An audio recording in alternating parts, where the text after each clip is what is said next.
और ठीक है, हम चन्मय फ्रॉम थ्री स्टॉक्स और इस वीडियो में हम लोग बात करने वाले हैं how exactly we booked 1.5 lakh rupees in a single trade. इस पर्टिकुलर ट्रेड का अगर हम रिस्क रिवॉर्ड की बात करें तो ऑलमोस्ट 1:11 का रिस्क रिवॉर्ड इसमें हमें मिला है। तो बेसिकली कहाँ एंट्री दी, कहाँ एग्जिट लिया, कौन सा प्रीमियम शॉर्ट किया था, कितने इन द मनी गए थे हम लोग, कितना स्टॉप लॉस लगाया था, सारी चीजें इस वीडियो में हम लोग डिस्कस करने वाले हैं। Let's get started with the video.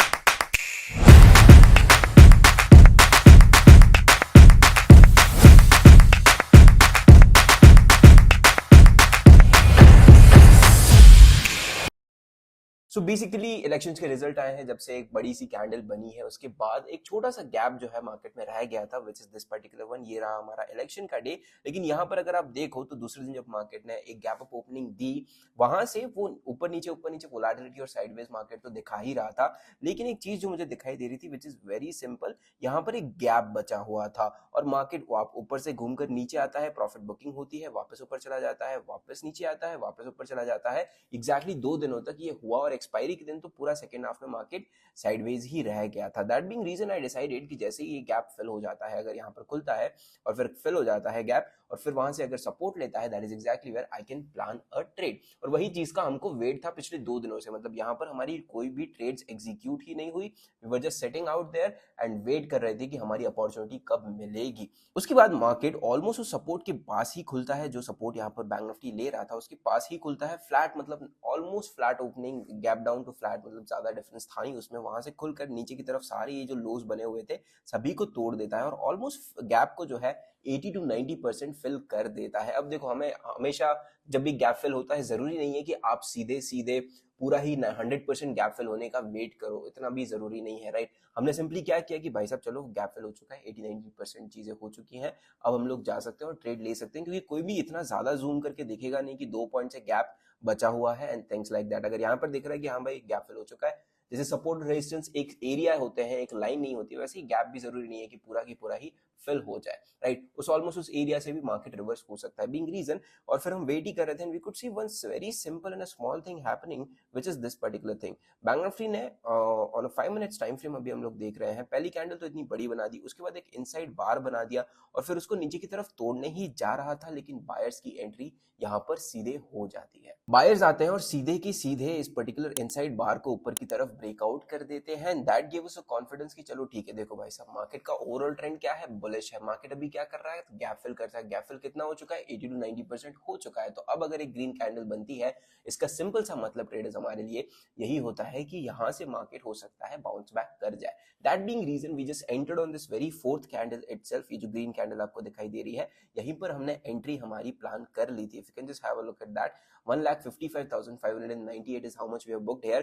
यहाँ पर हेज में हमारा थोड़ा सा ज्यादा पैसा चला गया है, क्योंकि बड़ा हेज लेना पड़ा था। जब भी एक मार्केट बहुत ही ज्यादा मोमेंटम कर देता है, किसी भी एक तरफ बड़ा मोमेंटम कर देता है, तो जो ओटीएम प्रीमियम्स होते हैं उनकी प्राइसेस ज्यादा बढ़ जाते हैं, क्योंकि जो बाहर के लोग हैं, जो basically people are not aware कि मार्केट अब और आगे नहीं बढ़ने वाला है, रोज 1,500 पॉइंट या 1,000 पॉइंट नहीं भागने वाला है। वो लोग क्या करते हैं कि यार चलो ठीक है, और सस्ते ऑप्शंस खरीद लो, और सस्ते ऑप्शंस खरीद लो, क्योंकि उस दिन इलेक्शन वाले दिन तो लोगों को दिख ही गया कि हाँ भाई साहब चलो ठीक है, बढ़िया सा मोमेंटम हो गया, 25-25 रुपए के ऑप्शन 100-150 चले गए, तो और खरीद लो। तो ओटीएम ऑप्शंस में क्या होता है बेसिकली कि नॉइज आ जाती है बहुत ज्यादा। जैसे हमारा जो 1 फेब होता है उसके आसपास मार्केट में बहुत ज्यादा नॉइज होती है, तो प्रीमियम बढ़े हुए होते हैं। वैसे ही जब एक हाथ दिन अगर इतना बड़ा आ जाए मार्केट में, तो मार्केट में नॉइज आ जाता है, because a lot of people who are not that educated about stock market और फ्यूचर्स एंड ऑप्शंस, या फिर उनके प्रीमियम या फिर ATM OTM in the money के बारे में, वो लोग सीधे जाके खरीदना शुरू कर देते हैं कि भाई साहब खरीद लो, पैसा यहीं पर डबल ट्रिपल होने वाला है। That is exactly where the game happens, right. तो हमारा जो हेज था ऑलमोस्ट 1500 पॉइंट दूर था, मतलब हमने जो शॉर्ट किया था वो था 46,900 का पी, और जो हेज लिया था हमने लिया था 45,000 रुपीज का पी। क्योंकि अगर मैं 1500 पॉइंट भी नीचे जा रहा था, मुझे 80 रुपए का हेज मिल रहा था, which is not a good idea, क्योंकि 80 रुपए के हेज में ऑलमोस्ट 20 से 25,000 रुपए मेरे चले जाते। इतना भी हेज को नहीं देना है हमें, राइट। 12-13,000 रुपए is totally fine. That being reason what we did is very simple traders, यहाँ पर एक हेज लिया हमने and we shorted 46,900 all the way from 530, है ना। 530 से इसको यहाँ पे शॉर्ट कर दिया था। लॉट हमने 27 ही लिए थे। एज यू ऑलरेडी नो, हम 1900 पॉइंट दूर जाके हेज खरीद रहे हैं, तो मार्जिन रिक्वायरमेंट्स थोड़े ज्यादा हो जाते हैं। जनरली मैं 30 लॉट शॉर्ट करता हूँ, लेकिन यहाँ पर मुझे 20 ही लॉट्स शॉर्ट करने के लिए मिले। तो हमारा जो कैपिटल था इट वाज ओनली 950 के आसपास, right, that being reason. And उसके बाद हमने क्या किया, throughout this particular day अगर आप यहाँ पर देखोगे तो एक सिंगल डे में ही अच्छा खासा गेन हमको मिल गया था, all the way from here to here एक सिंगल डे में, और हमारे ही फेवर में अच्छी सी क्लोजिंग भी मिली हमको। That being reason we decided कि चलो चलो इस ट्रेड को ओवरनाइट लेकर चले जाते हैं, और एक और दिन था भी हमारे पास, राइट। तो इट क्लोज समवेयर अराउंड 350 360 के आसपास इसका प्रीमियम अगर हम लोग जाएंगे प्रीमियम के चार्ट में, तो कल के दिन ये ऑलमोस्ट 340 350 के आसपास इसने क्लोजिंग दे दी थी यहाँ पे, और फिर आज सुबह खुलता है एग्जैक्टली उसी एरिया के आसपास, और वहां से उसने अपना जो यहाँ पर रेजिस्टेंस फेस कर रहा था थर्सडे के दिन, जहां से हम रेजिस्टेंस फेस कर रहे थे उस एरिया को उसने ब्रेकआउट किया एंड मोमेंटम ऊपर की तरफ करना शुरू कर दिया। अब देखो इतना ज्यादा मुझे फर्क पड़ता नहीं है मार्केट क्या कर रहा है, कितना वॉलेटाइल है, कितना साइडवेज, और इन सारी चीजों से एक बार अगर मैंने ट्रेड में एंट्री कर ली है तो all that matters to me is very simple कि भाई साहब देखो मेरी 530 से एंट्री है, ठीक है, मेरे फेवर में आ चुका है ट्रेड, तो मैंने स्टॉप लॉस भी पहले तो 40 रुपए का लगाया था विच इज 571, लेकिन मेरे फेवर में आने के बाद मैंने स्टॉप लॉस भी कॉस्ट पे ट्रेल कर दिया था, ऑलराइट। उसके बाद मुझे ज्यादा फर्क पड़ता नहीं है, मार्केट कहीं भी जाए कुछ भी करे, once the trade is in my favour it's either CTC exit लूंगा या तो मैं, या फिर सीधे प्रॉफिट बुक करूंगा जो भी मेरा टारगेट रहता है उस पे। That being reason and basically आज आप देख भी सकते हो कितनी ज्यादा वोलेटिलिटी थी मार्केट में, एक सीधी मार्केट ने ऊपर की तरफ मोमेंटम किया, सुबह सुबह सीधा मोमेंटम किया, उसके बाद एकदम से गिरा, वापस रिकवरी कर चुका था, वापस गिरा, एंड यहाँ पर उसने फिर से एक डबल टॉप पैटर्न भी बनाया। अब जितने भी प्राइस एक्शन ट्रेडर्स हैं, हम भी उनमें से ही एक हैं, बेसिकली प्राइस एक्शन को ही ट्रेड करते हैं हम लोग, but more of psychology trade करते हैं, राइट। जितने भी प्राइस एक्शन ट्रेडर्स हैं, ऑफ कोर्स कोई बोल रहा होगा कि सर यहाँ पर भी डबल टॉप है, यहाँ पर भी डबल टॉप है, एग्जिट क्यों नहीं की positions and things like that. देखो sir, once I enter the trade it is all about risk to reward ratio, that being reason which has held our trade throughout। अब देखो कई बार market में क्या होता है कि आप इस मूव को कभी कैप्चर नहीं कर पाओगे, ये जो मोमेंटम हुआ है इसको आप कैप्चर कर ही नहीं पाओगे। रीजन इज वेरी सिंपल, इस रेजिस्टेंस पे अगर आप एंट्री करोगे यहाँ से तो कितना ही बचा है ना, और यहाँ पर अगर एंट्री करने का मन करेगा तो ये दिमाग आपका ये बोलेगा कि भाई यहीं पर रेजिस्टेंस है, एंटर मत करो, राइट। तो कभी कभार it's better to be in a trade, losing trade में नहीं, विनिंग ट्रेड में जब बैठे रहोगे तो कभी ना कभी ऐसा होता है कि जो ब्लास्ट मोमेंटम्स होते हैं बैंक निफ्टी में, या फिर आखिरी के आधे घंटे में जो मोमेंटम हो गया, ऐसी चीजें आपको जब आप ट्रेड में बैठे रहो तभी मिलती हैं। अब the question over here is कि अगर आपने 93 का प्रीमियम बचाया, इसको ओवरनाइट लेकर चले जाओ, क्योंकि मार्केट ने जो क्लोजिंग दी है वो है 47,300 के आसपास, राइट। एंड मैंने जो शॉर्ट किया था पी, वो ऑलमोस्ट 3 से 4 स्ट्राइक इन द मनी हो, ओटीएम हो चुका है बेसिकली, राइट। तो इसको मैं होल्ड कर सकता हूँ, एक्सपायरी तक मुझे 100 रुपए भी हो जाएंगे, 100 रुपए भी और मिल जाएंगे, और ऑलमोस्ट 35,000 रुपए यहाँ से और निकाल के जाएंगे हम लोग। देखो the thing is very simple,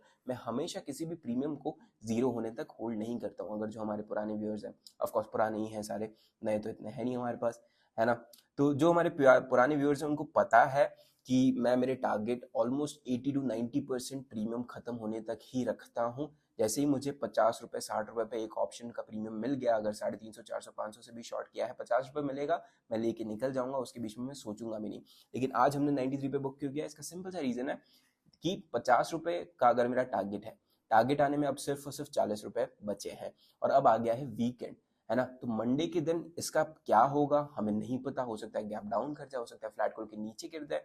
तो बेटर है कि चलो ठीक है, 40 रुपए के लिए यार 400 रुपए क्यों रिस्क लेना, है ना। 40 रुपए मतलब और 15,000 रुपए का प्रॉफिट होगा इसमें, लेकिन ऑलरेडी 1.5 लाख रुपीज का प्रॉफिट हो रहा है ना। तो 15,000 रुपए एक्स्ट्रा के लिए why should I leave 1.5 lakh rupees on the table, है ना, और रिस्क ओवरनाइट लेकर क्यों जाऊं मैं। That being reason we decided कि चलो ठीक है 93 पे मिल रहा है, लेट्स जस्ट क्लोज इट। और अगर इसका मैं आपको ऑर्डर हिस्ट्री दिखाऊंगा तो we exited this trade exactly at 3:29 पे, राइट, 29 मिनट्स पे बेसिकली। सो 20-25 सेकंड बचे थे मार्केट को क्लोज होने में, एंड आई डिसाइडेड कि नहीं भाई साहब नहीं लेके जाना है इसे overnight, let's just close our positions here itself. So basically that is how we booked 1.5 lakh rupees in a single trade. अब यहाँ पर मेजर चीज जो समझने वाली है वो ये है कि रिस्क टू रिवॉर्ड रेशियो कितना अच्छा था। अब 2 दिन तक हम बैठे रहे, कोई ट्रेड हमें मिले नहीं, लेकिन एंड ऑफ द डे जब ट्रेड मिला तो उसने हमें 1:11 दे के गया। मतलब पिछले 3 दिन से जो ट्रेड नहीं किया हमने, 3-4 दिनों से, उसकी सारी कसर यहाँ पर निकल गई। That is the thing guys, इसीलिए बोला जाता है ना कि अपने ट्रेड के लिए वेट करो, अपने सेटअप के लिए वेट करो, जैसे ही मिला घुस जाओ बिना सोचे। अब यहाँ पर मेरे पास टाइम कितना कम था ट्रेड को एग्जीक्यूट करने के लिए, right. I just took a decision कि नहीं भाई साहब मार्केट को खुले 10 ही मिनट हुए हैं, मैं ट्रेड ले रहा हूँ, मेरा सेटअप बन गया है, and I entered this trade away पूरी क्वांटिटी के साथ, है ना। That is how you trade in markets, guys. Alright, so this is it for the day, guys. अगर आपको ऐसे ही trades explained video चाहिए, do let us know in the comments and कल मिलते हैं आपसे. Thank you so much for watching.